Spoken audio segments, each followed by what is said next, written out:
Bem-vindo, Ricardo, tudo bem? Obrigado, gente, pelo convite. Estou aqui à disposição de todo mundo e de quem mais estiver nos acompanhando aqui. Saudações, Ricardo. Fiquei sabendo que você foi contemporâneo do Pedro Serrano na faculdade, é isso mesmo? Sem dúvida, fomos colegas de classe mesmo. E ainda tem uma relação familiar com o meu grande amigo Fausto Figueira. Duas relações, uma delas sou primo-irmão e outra sou afilhado, porque ele é um pouco mais velho que a gente. Então... Grande Fausto.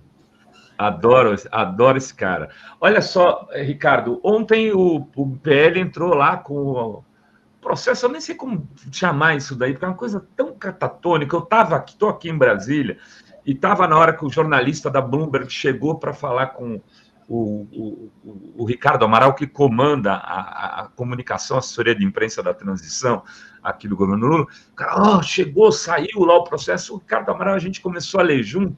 Falou, assim, ninguém, não teve um jornalista que formou uma roda, levou a sério. Mas, de qualquer maneira, eu quero lhe ouvir, quero saber o que você acha disso, né? E dizer aqui para a gente se esse processo fica de pé ou se já vai mesmo para a gaveta do Xandão. Bom, Renato, Dri, a gente está vivendo um momento na nossa história de democracia, vamos dizer, que precisa ser analisado para também tentar entender esse troço, né?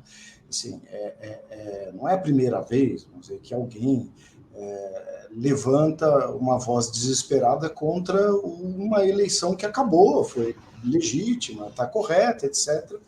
O que nós estamos vivendo hoje é um momento em que, no mundo inteiro, vamos dizer, a democracia tem passado por uma certa crise, né? E este governo que nós tivemos, que é um governo ocupado por um autocrata, ele não fugiu a uma regra de um comportamento que tenta tirar o crédito da própria democracia, do próprio processo democrático.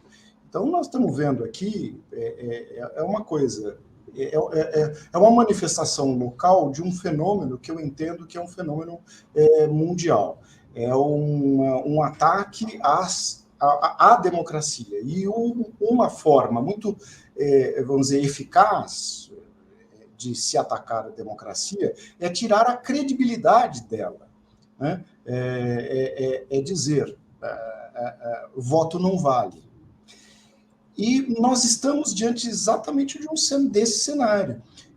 Nós estamos dizendo o seguinte, o que diz essa representação? Olha, tem uma urna ali que é suspeita. No entanto, eu vou fazer aqui uma comparação com vocês e até uma pergunta.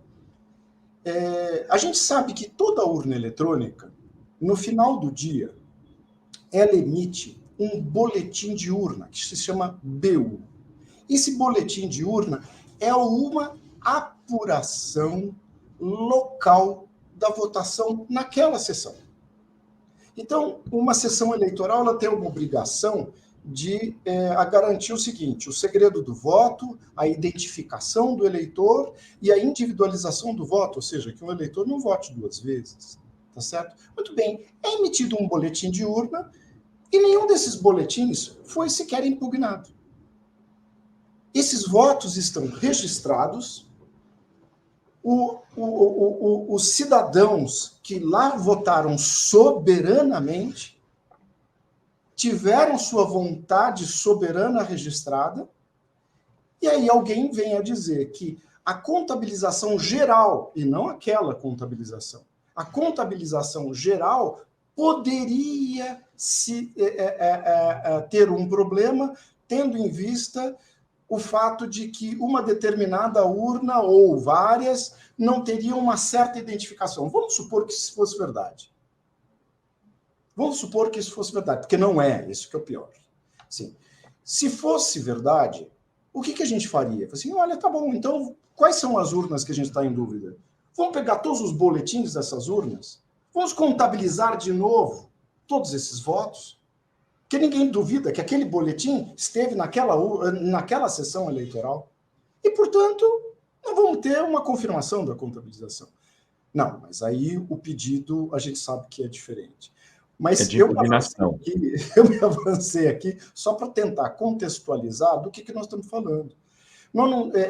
Veja só, o PL não está impugnando votos, não está impugnando a contabilização de nenhuma sessão, mas quer dar um bypass para anular 200 mil sessões eleitorais, o que significa dizer calar a boca de 200 mil, cada urna eletrônica pode ter no máximo 500 eleitores. Mas vocês somem isso, façam a conta e vejam mais ou menos de quantas pessoas o PL quer tirar a manifestação política de vontade. Agora, o pior de tudo é o seguinte, que o PL faz este pedido dirigido especificamente a uma votação, sendo que essas urnas eletrônicas foram usadas para diversas votações, que disseram respeito a governadores, disseram respeito a deputados federais, deputados estaduais, a senadores, mas não.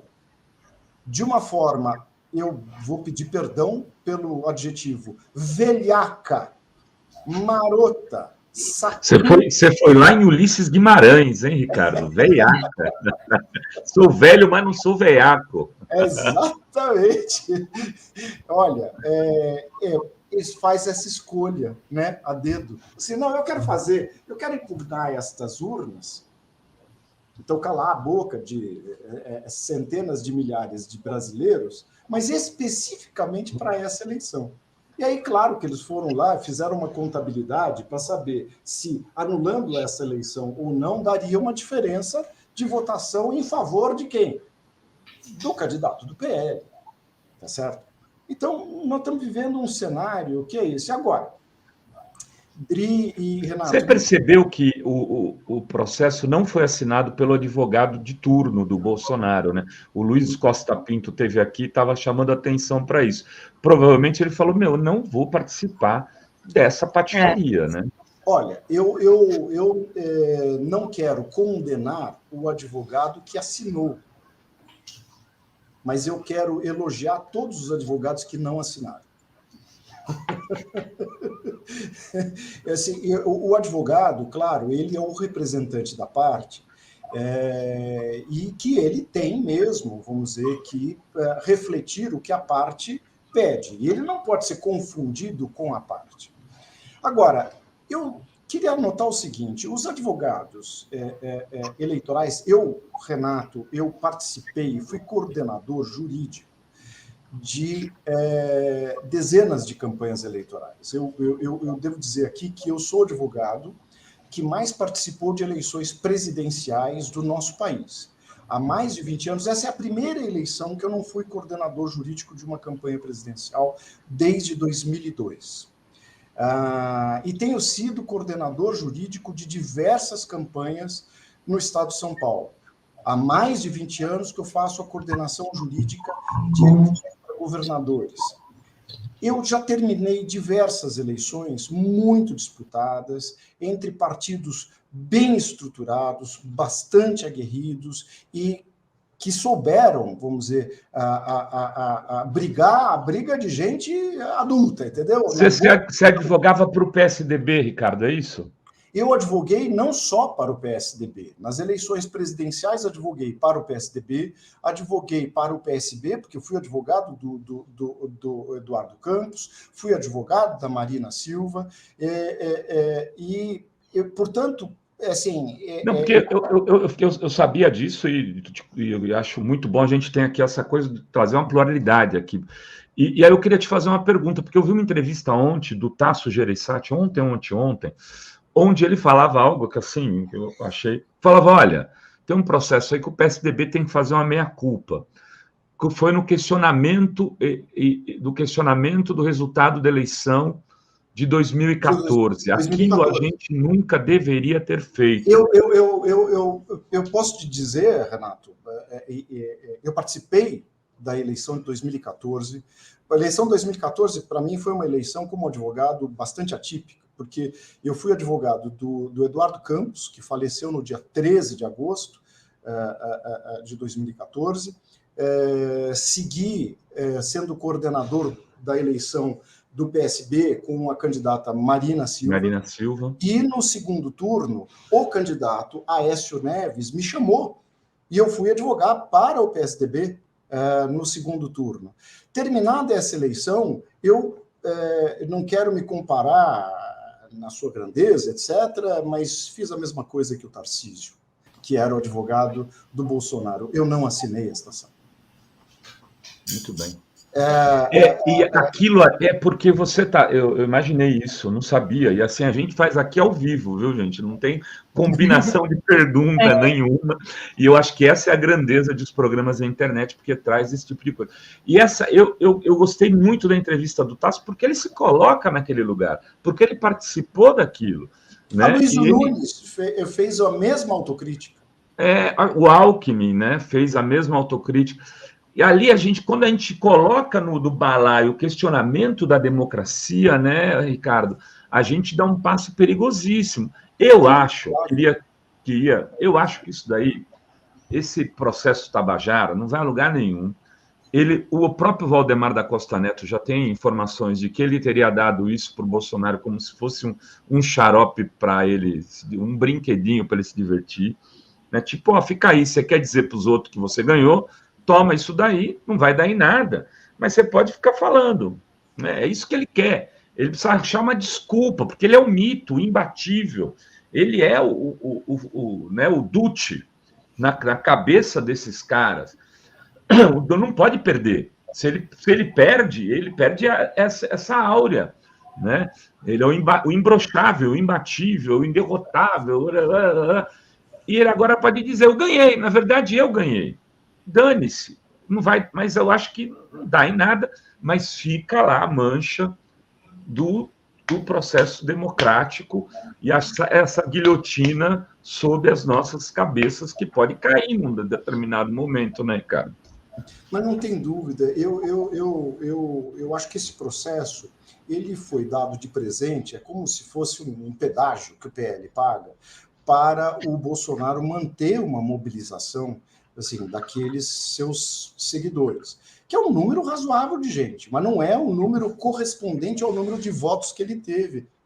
Isso é preciso ficar muito claro. Assim, o Bolsonaro teve uma votação expressiva? Teve sim.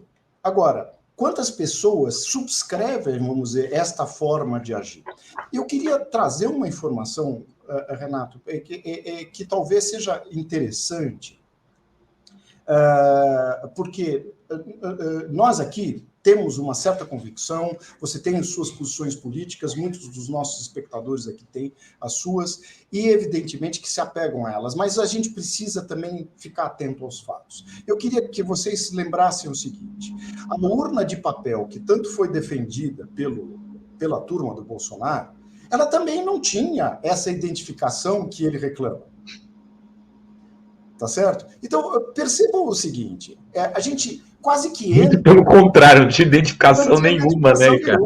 Assim, muito bem. E você sabe que essa urna eletrônica, que ele está fazendo uma impugnação, é o seguinte, as urnas eletrônicas da geração de 2020 para frente, elas têm um recurso a mais de identificação que as mais antigas não têm. Agora, isso não quer dizer que as urnas antigas não tenham. As urnas antigas, elas têm... É importante você esclarecer isso, Ricardo, porque parece que não tem nenhuma identificação. Elas têm. O log de urna, as urnas que foram usadas nas eleições de 2006, 2008, 2010, etc., eles tinham vários campos, vamos dizer, de identificação, como o município, ele era identificado, e é identificado, inclusive, num relatório de urna, e na própria urna, a zona eleitoral, a seção eleitoral, que é o local de votação, tem um código de carga da urna. Cada urna, ela recebe uma programação e ela é carregada, e existe um código específico dela. Existe uma identificação da mídia da carga da urna. Então, e as urnas agora mais recentes, ela tem mais um recurso de identificação que as mais antigas não têm. Então, por que elas não têm este recurso? Tá essa brincadeira de dizer como se ela não tivesse nenhuma identificação. O que é uma mentira. Agora, vamos supor que a urna eletrônica não tivesse nenhuma identificação. Eu volto para o começo da nossa conversa. Toda a votação termina às 5 horas da tarde com a emissão do boletim de urna. Ou seja, existe uma apuração feita, uma apuração no local. E esta apuração no local não foi... E é de papel, inclusive, né, Ricardo? Isso. Tá no papel, o imbecil, dá para vontade de falar desses caras. Então, gente, assim, do ponto de vista técnico, vamos dizer, a representação mais falaciosa que já apareceu. E ela só ganha o destaque que está ganhando porque foi veiculada por quem foi veiculada, que é o presidente da República. Sim, quando o PSDB tomou aquela iniciativa que foi desastrosa, sobre a qual vários tucanos têm feito uma meia-culpa, sim, ninguém deu a importância que se está dando agora. Por quê? Porque nós não tínhamos um momento tão ameaçador à democracia e não tinha uma mobilização como tem tido o presidente Bolsonaro, com alguns... É um número razoável, mas não é o número de eleitores que votaram nele, que estão fazendo um movimento na rua. O que é o Bolsonaro, gente? Ele não tem um partido... Mentira que esse PL é partido dele. Ele é completamente diferente, por exemplo, do Trump. O Trump tem um partido republicano a dar uma sustentação a ele. O Bolsonaro não tem. Ele é o quê? Ele é a expressão de uma insatisfação, sabe-se lá com o quê?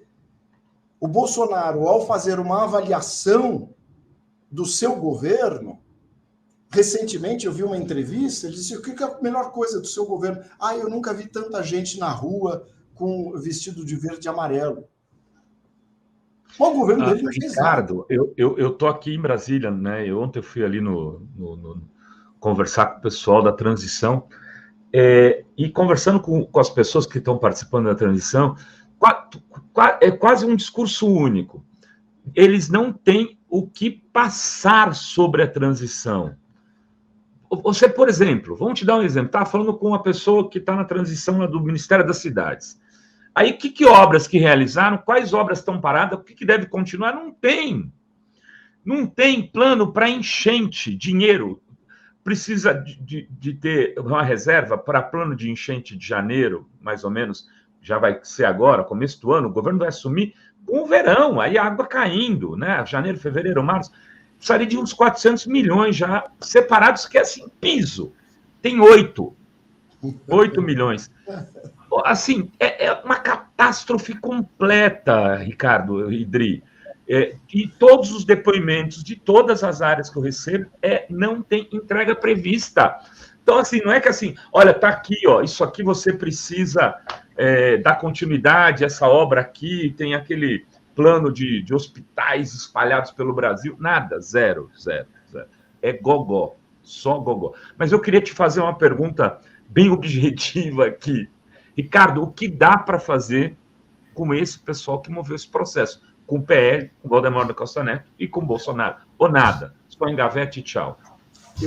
Na minha opinião jurídica, esse pedido não tem condição técnica de sobreviver.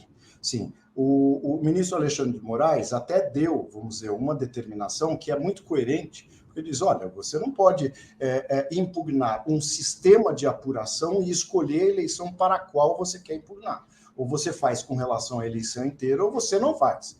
Mas este, vamos dizer, foi o primeiro despacho, vamos dizer, manifestado pelo ministro. Agora, eu tenho para mim que esse pedido ele não pode ser sequer conhecido exatamente por aquilo que eu notei antes.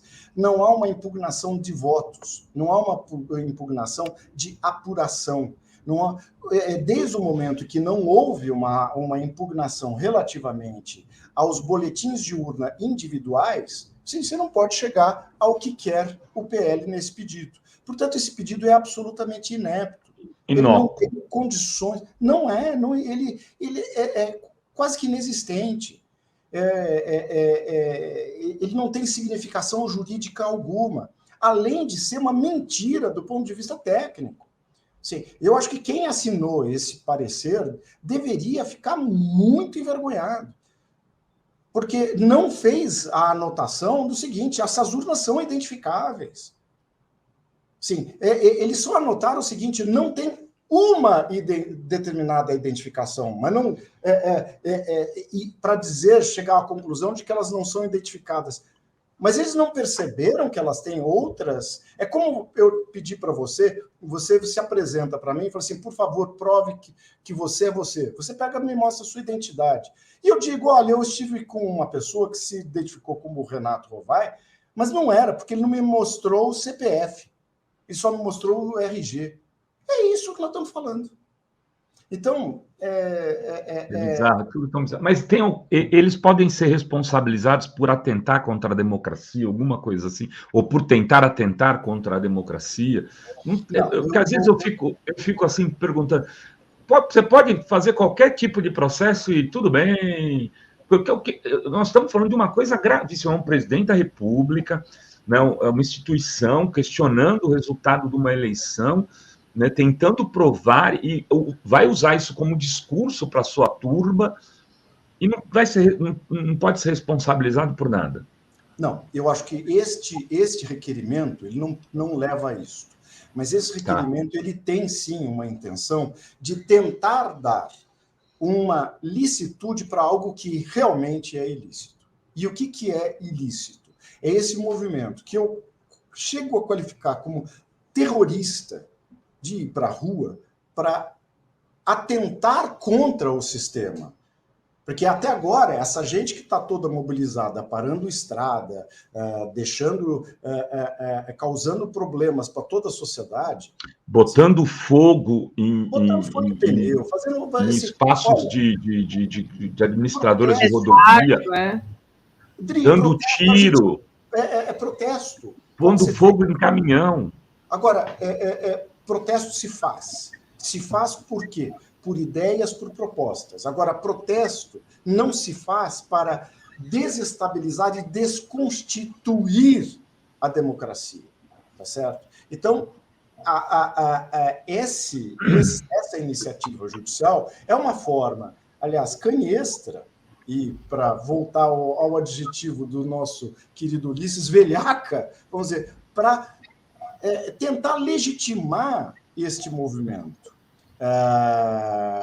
Assim, porque essa gente está tão sem discurso que até ontem estavam botando celular na cabeça para convocar alienígenas para uma intervenção, convocar generais ou coisa do gênero. A partir de agora, eles poderiam dizer: não, tem o problema na urna e tudo mais. É para dar esse discurso. Agora, as instituições elas têm que agir com calma, as instituições elas têm que agir com equilíbrio, e um pedido como esse merece o julgamento que merece, ou seja, vai para o arquivo.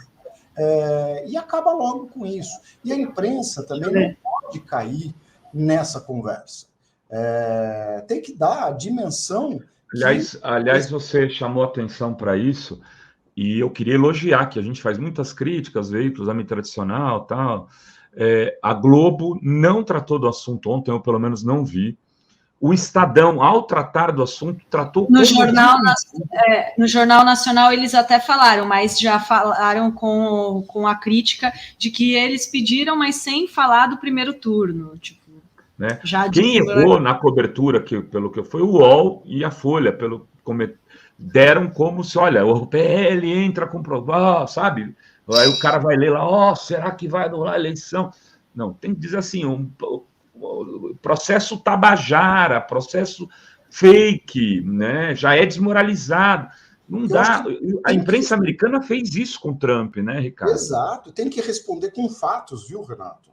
Então, assim, a imprensa ela não pode correr apenas para dizer: olha, houve um pedido de anulação. Assim, olha, houve esse pedido, agora eles estão dizendo que não tem identificação à urna. Tem. Então, essa informação ela precisa ser dividida e ela precisa ser compartilhada, e a imprensa profissional e a imprensa, mesmo tanto a tradicional quanto a imprensa hoje, que nós temos altamente democratizada, ela precisa ter esta atenção e entregar não só opiniões, mas entregar fatos, né? E nós precisamos apresentar esses fatos. Então, não é só a nossa convicção política, a nossa convicção ética e convicção moral, mas nós temos que basear também tudo isso dos fatos. E os fatos são o seguinte: essa eleição está muito bem apurada e nem o PL teve coragem de impugnar o voto do eleitor. Então, a gente tem que olhar na cara do eleitor e dizer o seguinte: o seu voto não está sendo discutido. O que está sendo discutido é uma maquininha, que podia ser uma urna de papel de lona, que podia ser qualquer outro tipo de urna. O seu voto não está impugnado. Então, por que nós vamos anular? Grande, Ricardo. Meu amigo, queria te agradecer pela conversa aqui. Vamos chamar mais vezes você, viu, Ricardo? Foi muito bom te ter aqui, ainda mais sabendo que você é afilhado do Fausto, aí é tudo de bom. Olha só, aqui o nosso amigo César Rodrigues. Sete Guto está dizendo: a Folha chamou de golpe, então se chamou prefeito. O UOL estava dando uma manchete, meio André, mas às vezes é uma coisa que passa ali sem a edição, que a gente às vezes acontece na fórum também, logo depois se corrige. Eu acho que pode ter sido isso. Eu vi ali no momento que saiu a notícia, falei, porra, olha que abordagem. Mas é isso, né, Dri? Tem alguma Tem um superchat do César Rodrigues dos Santos. Me dá um pouco de cansaço isso. Nesse momento eu queria estar preocupado com a cerveja e meu churrasco no Jogo do Brasil. Essa gente são ladrões de brisa.